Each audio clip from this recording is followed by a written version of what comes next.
Sampai jumpa kembali di channel Hani Badger.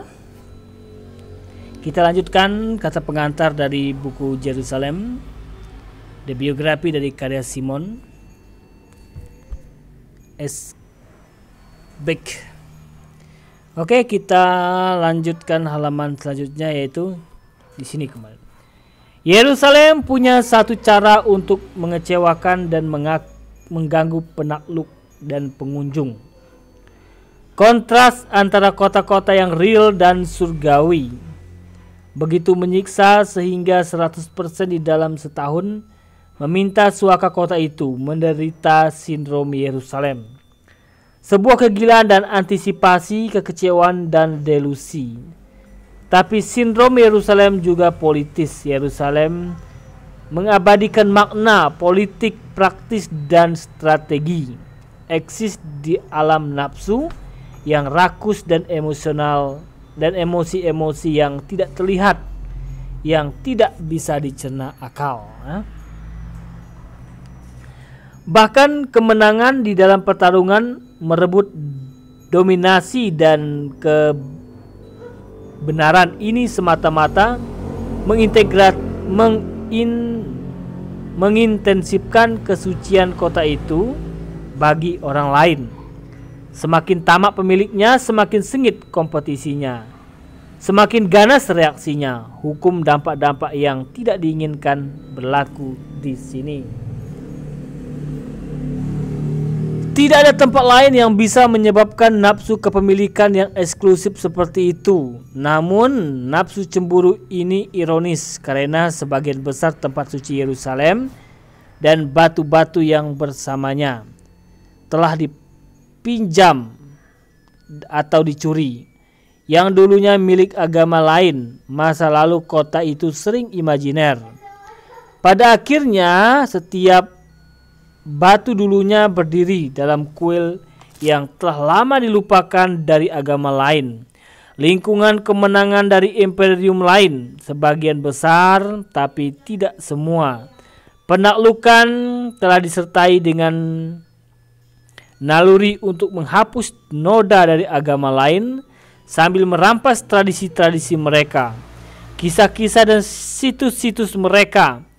Banyak sekali terjadi penghancuran, tapi yang lebih sering para penakluk tidak menghancurkan apa yang datang sebelumnya, tapi menggunakannya kembali dan menambahkan padanya. Situs-situs penting seperti Bukit Kuil, Citadel, Kota Daud, Bukit Zion, serta gereja kuburan suci tidak menampilkan lapisan sejarah yang khas, tapi lebih menyerupai halaman-halaman manuskrip. Karya-karya penyulaman yang di dalamnya benang sutranya begitu rekat terjalin sehingga kini tidak mungkin untuk memisahkannya. Kompetisi untuk merespon kesucian yang menular dari agama lain itu telah menyebabkan sebagian tempat suci menjadi suci bagi ketiga agama secara berurutan, kemudian secara stimulan. Raja-raja mendekrit orang-orang mati untuk mereka, dan meskipun demikian mereka kini hampir terlupakan. Bukit Zion telah menjadi situs pemujaan Yahudi, Muslim dan Kristen yang menggila, tapi kini di sana hanya sedikit peziarah Muslim atau Yahudi, dan kembali menjadi lebih menonjol Kristennya. Di Yerusalem, kebenaran sering jauh kalah penting ketimbang mitos. Di Yerusalem, jangan tanya padaku sejarah fakta-fakta, kata sejarawan terkemuka Palestina Dr. Nazmi Al-Jubeh. Ambillah fiksinya, maka tidak ada apapun lagi yang tersisa. Sejarah di sini begitu kuat pedasnya, sehingga berkali-kali didistorsi. Arkeologi sendiri adalah sebuah kekuatan sejarah, dan para arkeolog sudah berkali-kali punya peran yang sama kekuatan dengan tentara. Direktur untuk mencocokkan masa lalu dan masa kini. Direkrut. Nah, ini ya, tentara direkrut. Saya ulangi lagi ya. Sejarah di sini begitu kuat pedasnya sehingga berkali-kali didistorsi. Arkeologi sendiri adalah sebuah kekuatan sejarah dan para arkeolog sudah berkali-kali punya peran yang sama kekuatannya dengan tentara direkrut untuk mencocokkan masa lalu dan masa kini. Sebuah disiplin yang bertujuan untuk menjadi objektif dan ilmiah bisa digunakan untuk merasionalisasi prasangka religius etnis dan menjustifikasi ambisi-ambisi imperialis Israel, Palestina dan evangelis dari abad ke-19. Semuanya sudah bersalah merampas peristiwa-peristiwa yang sama dan menggunakannya untuk makna dan fakta-fakta yang kontradiktif. Jadi sebuah sejarah Yerusalem haruslah sebuah sejarah dari kebenaran dan legenda. Tidak ada fakta-fakta dan buku ini tetapi ada fakta-fakta dan buku ini bertujuan untuk menceritakannya. Betapapun tidak sedapnya bagi satu atau lain pihak. Tujuan saya di sini adalah menulis sejarah Yerusalem di dalam pengertian yang paling luas untuk pembaca umum. Apakah mereka ateis, beriman, Kristen, Muslim atau Yahudi? Tanpa satu agenda,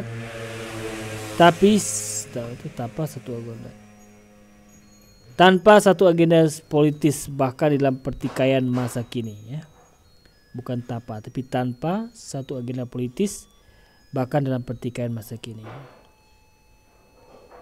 Saya menceritakan kisah secara kronologis melalui kehidupan laki-laki dan perempuan, tentara dan nabi, penyair dan raja, petani dan musisi, dan keluarga-keluarga yang telah membuat Yerusalem. Saya pikir inilah cara terbaik untuk membawa kota itu ke kehidupan dan menunjukkan betapa kebenarannya.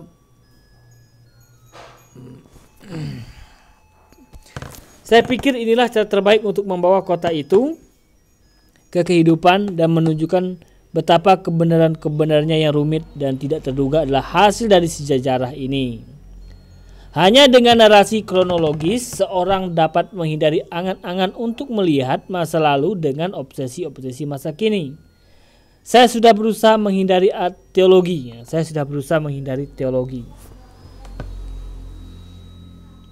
Menulis sejarah seakan-akan setiap peristiwa tidak terhindarkan. Karena setiap mutasi adalah sebuah reaksi dari suatu yang telah mendahulunya. Kronologi adalah cara terbaik untuk memahami evolusi ini. Menjawab pertanyaan mengapa Yerusalem dan menunjukkan mengapa orang-orang bertindak dengan caranya sendiri. Saya berharap ini juga menjadi cara yang paling menghibur untuk menceritakannya.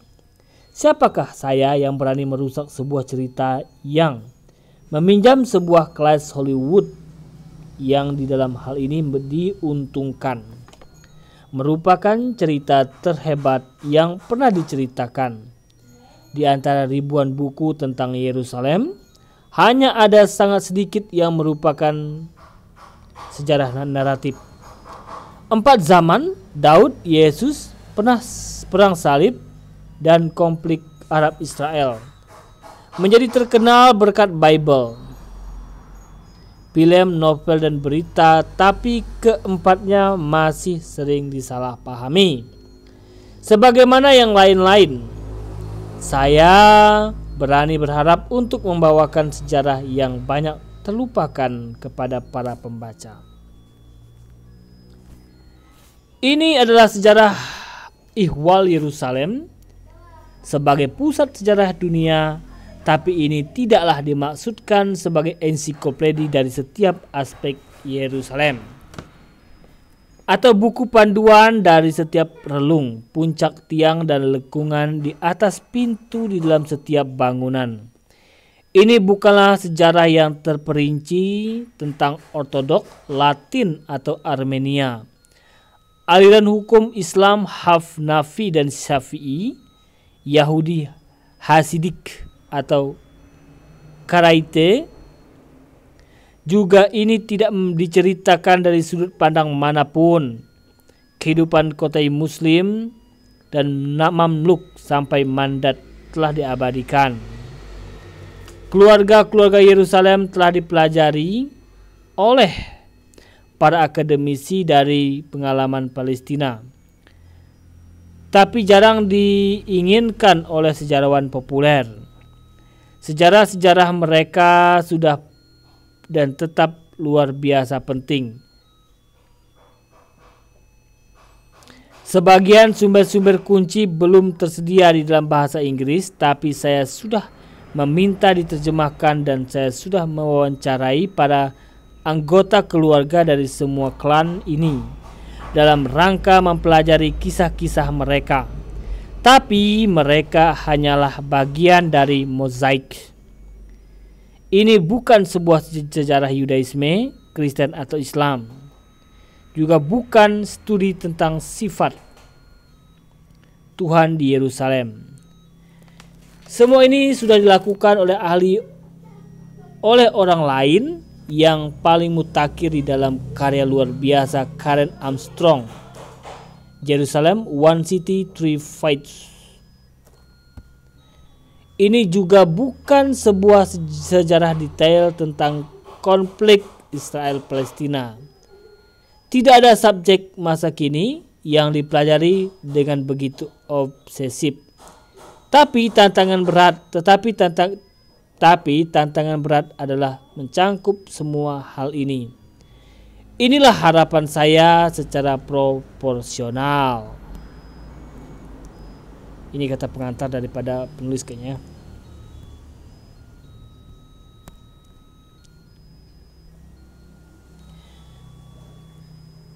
Tugas saya adalah memburu fakta, bukan mengadili misteri dari agama-agama yang berbeda. Saya tentu saja tidak mengklaim hak untuk menilai apakah keajaiban-keajaiban ilahiyah dan naskah-naskah sakral dari ketiga agama besar adalah benar. Setiap orang yang mempelajari Bible atau Yerusalem harus mengakui bahwa ada banyak level kebenaran, keyakinan agama-agama lain dan zaman-zaman lain tampak aneh bagi kita. Sementara kebiasaan-kebiasaan yang umum dari masa dan tempat kita sendiri selalu tampak masuk akal. Bahkan abad ke-20 yang banyak orang tampaknya memandangnya sebagai puncak pikiran sekuler dan pemahaman umum, punya kearifan masing-masing dan ortodoksi sok religius yang tampak absurd, tak bisa dipahami bagi cucu cicit kita. Tapi efek dari agama-agama itu dan keajaiban-keajaibannya pada sejarah Yerusalem tak terbantahkan. Tidak mungkin untuk mengetahui Yerusalem tanpa penghormatan tertentu pada agama. Ya. Saya ulangi lagi. Tapi efek dari agama-agama itu dan keajaiban-keajaibannya pada sejarah Yerusalem tidak terbantahkan dan tidak mungkin untuk mengetahui Yerusalem tanpa penghormatan tertentu pada agama. Ya. Ada berabad-abad sejarah Yerusalem ketika sedikit yang diketahui. Dan segalanya menjadi kontroversial berurusan dengan Yerusalem.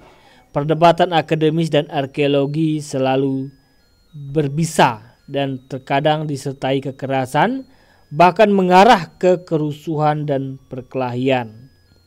Peristiwa-peristiwa di dalam setengah abad terakhir ini begitu kontroversial sehingga banyak versi yang muncul. Ya jelas ya.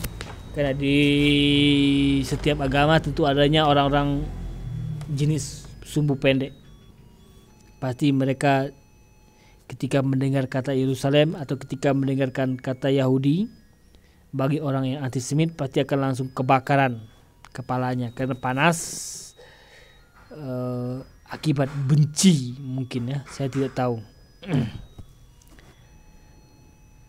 Pada periode awal, para sejarawan, arkeolog, dan orang Sinting sama-sama telah menekan, membentuk, dan mengutak-atik sumber-sumber yang sangat sedikit yang tersedia untuk dicocokkan dengan setiap teori yang mungkin, yang kemudian mereka ajukan dengan sepenuh keyakinan sebagai kepastian yang absolut.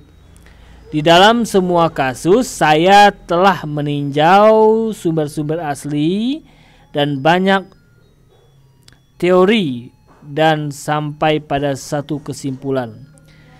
Jika saya melindungi diri secara menyeluruh dalam setiap kasus, maka kata yang paling umum di dalam buku ini adalah mungkin atau maybe, kemungkinan, probably, bisa jadi mics, dan boleh jadi coach. Karena itu saya tidak menggunakan dalam setiap kejadian yang dimaksud, tapi saya minta pembaca untuk memahami bahwa di balik setiap kalimat adalah sebuah literatur kolosal yang berubah-ubah. Setiap bagian telah diperiksa dan dibaca oleh seorang spesialis akademis. Saya beruntung bahwa saya telah dibantu dalam hal ini oleh sejumlah profesor yang paling terkemuka di bidangnya.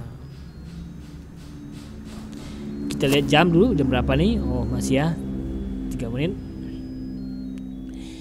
Yang paling berat dari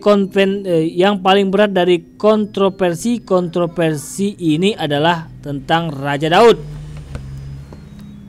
Karena implikasi politisnya begitu kuat dan kontemporer, bahkan dalam tingkat yang paling ilmiah sekalipun perdebatan ini dilakukan lebih dramatis dengan kekerasan yang lebih besar dari yang bisa ditemui seorang di tempat manapun atau memang masalah apapun, kecuali mungkin tentang sifat Kristus dan Muhammad.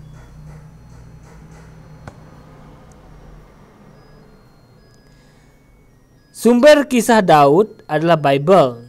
Kehidupan historisnya telah lama diterima sebagai kebenaran.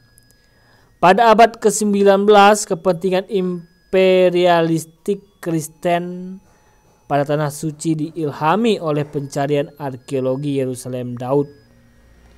Sifat Kristen dan investigasi ini diarahkan ulang oleh pendirian negara Israel pada tahun 1948 yang memberinya signifikansi religius politis yang penuh gairah karena status Daud sebagai pendiri Yerusalem Yahudi.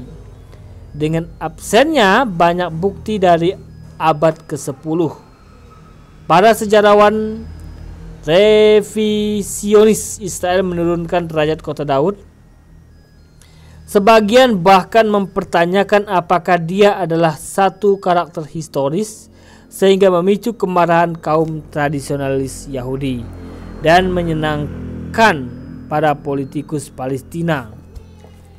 Karena itu melemahkan klaim Yahudi, tapi penemuan tugu peringatan Tel Dan pada tahun 1993 membuktikan bahwa Raja Daud benar-benar eksis. Bible, walaupun pada dasarnya tidak ditulis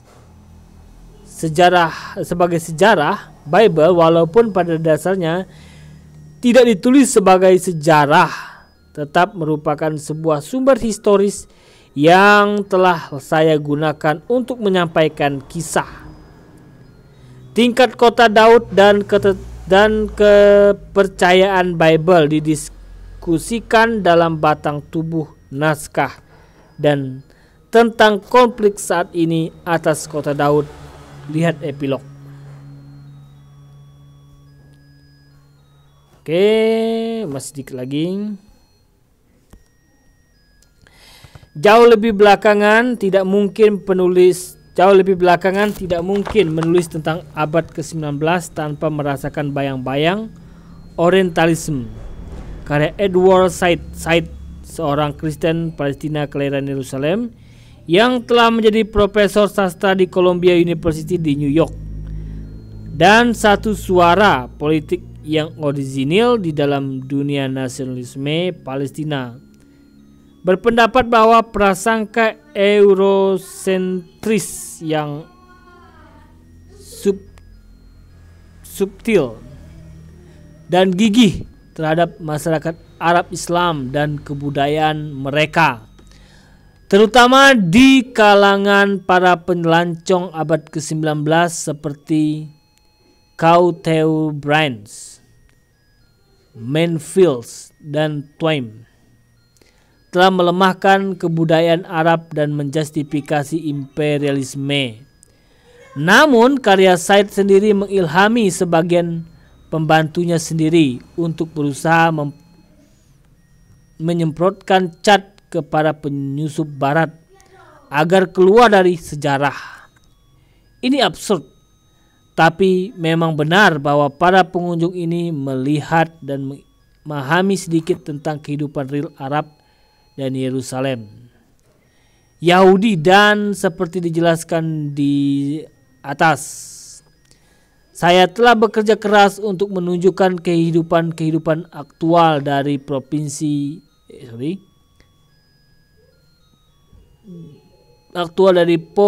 bumi.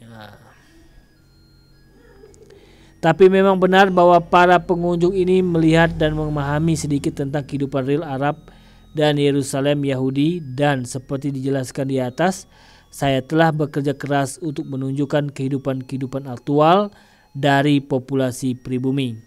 Tapi buku ini bukanlah sebuah polemik, dan sejarawan Yerusalem harus menunjukkan pengaruh dominasi kebudayaan romantis imperial barat terhadap kita. Karena itu menjelaskan mengapa Timur Tengah begitu berarti bagi kekuatan besar. Oke, sampai di sini kita berjumpa lagi di esok hari. Terima kasih dan sampai jumpa.